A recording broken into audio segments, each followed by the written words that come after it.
제가 일전에 한동훈 위원장은 민주당 운동 카르텔 청산 주장에 대해서 비판을 했더니 반론도 만만치 않군요. 저도 동의하는 부분이 있고 좋은 댓글이 눈에 들어왔어요. 좋습니다. 그건 그렇고 다음 기회에 좀 더 구체적으로 이 문제에 대해서는 이야기하기로 하고, 오늘은 지금 요란한 화제가 되고 있는 정당의 공천 이야기를 좀 해볼까 합니다. 사실 공천 때만 되면 항상 그러기는 해요. 늘 시끄럽습니다. 그러나 정당의 공천은 자신의 얼굴을 나타내는 가장 직접적인 표현입니다. 그래서 당의 정체성과 대중성을 동시에 담보할 수 있는 후보를 찾으려고 노력하는데 늘 어렵습니다. 그래서 당의 대표나 지도부는 늘 그 몫을 다하려고 노력합니다. 언제나처럼 당대표와 지도부 몫은 있게 마련이죠. 이것을 인정하지 않으면 안 되죠. 이 말은 당의 공천에는 당대표와 지도부의 철학과 가치관이 반영될 수밖에 없다는 사실을 우리가 모두 이해해야 한다는 뜻이기도 합니다. 이것을 전제로 보아도 지금 공천은 뭔가 좀 선진적이지 않은 후진적인 모습을 갖고 있다는 느낌을 지어볼 수 없지 않나요? 뭐가 뭔지 모르겠다. 어떻게 되는 것이냐 하는 질문들이 여기저기서 나옵니다. 저에게도 자주 전화가 와요. 현재 그 공천 과정은 중앙당에서 두 개의 위원회인 검증위원회, 공천관리위원회에서 담당합니다. 그리고 그 결과가 지역의 당원과 유권자에게 전달되는 형식입니다. 살펴보면 우선 당 후보자가 되려고 하는 사람은 중앙당 검증위원회에 서류를 제출합니다. 그리고 그 후보자가 제출한 서류 심사만을 받습니다. 그리고 공천관리위원회에서는 면접 심사도 받습니다만 그 시간은 매우 짧습니다. 그 결과 어쨌든 한 지역구에서 2명 이상의 후보가 공천관리위원회를 통과되는 경우 대체로 여론조사 경선을 치르게 되죠. 이때 여론조사 기관의 선정은 중앙당이 사게 됩니다. 좀 더 자세히 보면 우선 중앙당 검증위원회는 법적 출마 자격이 있는 사람이라고 하더라도 검증위원회가 정한 기준에 미흡하면 탈락시키기도 하죠. 다음에 역시 공천관리위원회에서도 당원 당규뿐만 아니라 공천관리위원회가 정한 기준에 미흡하면 다시 탈락시킵니다. 그리고 여기에서는 정무적 판단도 하게 됩니다. 그리고 최종적으로 적합도 조사 결과를 더해서 단수 후보로 추천하거나 아니면 경선 후보로 결정합니다.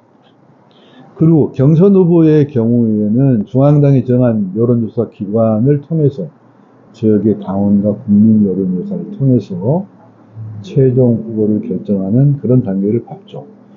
과거 당대표가 일반적으로 하던 공천 작업을 최종적으로는 해당 지역구의 당원과 유권자가 하도록 제안한 것은 공천권에 대한 일종의 절충자 타입이라고 생각합니다. 그러나 현실은 매우 다릅니다. 무려 4년 동안 준비한 국회의원 후보자가 아주 중요한 심사를 받는 두 개의 위원회에서 할 수 있는 일은 자신의 이력과 활동 계획을 적은 서류를 제출하는 일과 그리고 아주 간단한 면담뿐입니다. 너무나 중요한 정당의 국회의원을 공천하는데 이건 너무 부족하지 않을까 싶습니다. 뭔가 빠졌다는 느낌을 지울 수가 없죠. 제가 아는 영국의 한 정당은 후보가 되려는 사람과 핵심 당원과의 합숙 수련회 같은 일련의 프로그램을 여러 가지 수준으로 지속적으로 갖는다고 합니다. 시간도 꽤 걸린다고 합니다. 며칠 동안 함께 지내면서 후보자의 문제 해결 능력이라든가 인품이라든가 정책 능력 이런 것들을 자세히 검증한 절차를 포함한다는 것입니다. 물론 이와 같은 과정을 가지려면 공천에 들어가기 전에 충분한 시간을 갖고 이루어져야 할 것이기 때문에 이번에 실천할 수 있는 일은 아닌 게 분명합니다. 다만 제가 이 자리에서 이 말을 하는 것은 제가 평소에 이런 생각을 많이 했기 때문에 그렇습니다. 또 이런 다툼에 대해서 작은 문제에 얽매이지 말고 제도 개선 쪽으로 방향을 잡아서 다음부터는 올바로 실천하자는 그런 의미로 저의 기록을 남겨두고 싶어서 그렇습니다. 그런데 이런 일은 그 성격이나 규모로 볼 때 중앙당에서는 불가능합니다. 지역위원회 단위로 지역 당원들만이 가능한 일이죠. 그리고 공천 과정에서 중앙당의 두 위원회에서 하는 일의 대부분을 지역위원회와 지역당원들에게 이양했을 때만이 가능한 일이기도 합니다. 그렇게 되면 정치 신인들에게 가장 절실한 문제, 즉 지역당원들과 밀접한 접촉의 기회가 생기게 됩니다. 지금 정치 신인들에게는 그런 기회가 거의 안 주어지고 있죠. 어쨌든 그 과정에서 당원들은 또한 후보자에 대한 판단 근거를 점차 갖게 될 수 있고, 지금 중앙당의 두 위원회에서 짧게 진행하는 서류 심사나 간단한 면접보다는 비교할 수 없는 깊이와 넓이로 후보자에 대한 판단 근거를 가지게 됩니다. 그래야 아까 말한 정치 신인들의 당원과의 자유롭고 밀접한 접촉 기회도 많아지고, 선거 때 갑자기 낯선 후보가 나타나 당이 후보라고 해서 당원들을 당황하게 하는 일도 없어질 것입니다. 즉 낙하산 공천의 문제를 해결할 수 있죠.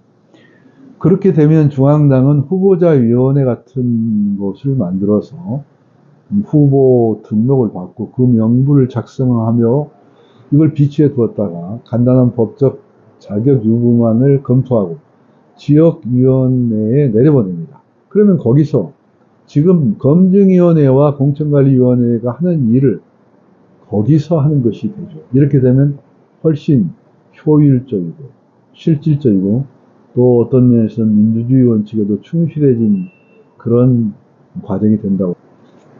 이런 상태라면 또 이런 과정이 진행된다면 지역의 후보들과 당원 간의 수기로 후보를 바로 결정할 수도 있을 것입니다. 만약 그게 결정되지 않으면 후보들 간의 협의로 여론조사 기관을 스스로 선정해서 경선을 하고 또 경선한 이후에 자기가 문제제기라든가 이의가 있을 때는 의문이 있을 경우에는 검증도 가능하게 되어서 지금과 같은 분란의 소지를 줄일 수도 있습니다. 중앙당의 전략공천은 이 같은 과정을 밟을 수 없게 된 사고 지역구에 한해서 중앙당이 진행하면 될 일입니다. 어쨌든 요즘 민주당의 공천 과정에서 조금 요란한 불협화음이 들리는 것을 보고 민주당원의 사람으로서 무척 걱정스럽습니다. 그런 제 마음속에 한편의 짧은 시간 눈에 들어옵니다. 대한민국의 대표적인 서정시인 김용택 시인이 쓴 매화라는 시입니다. 어떤 그립고 기대하는 것이 다가오는데 너무나 기대되고 또 너무나 그 기대된 것이 두려워서 차라리 올 듯 말 듯 하다가 안 왔으면 좋겠다는 그런 심정을 표현하고 있어요. 4월 10일 선거가 다가오는데 제 마음이 그렇습니다. 아마도 다른 사람들도 그럴지 모르겠습니다. 매화는 이렇게 되어 있습니다. 매화꽃이 피면 그대 오신다고 하기에 매화더러 피지 말라고 했어요. 그냥 지금처럼 피우려고만 하라고요. 어떻습니까? 여러분도 제 마음과 같나요?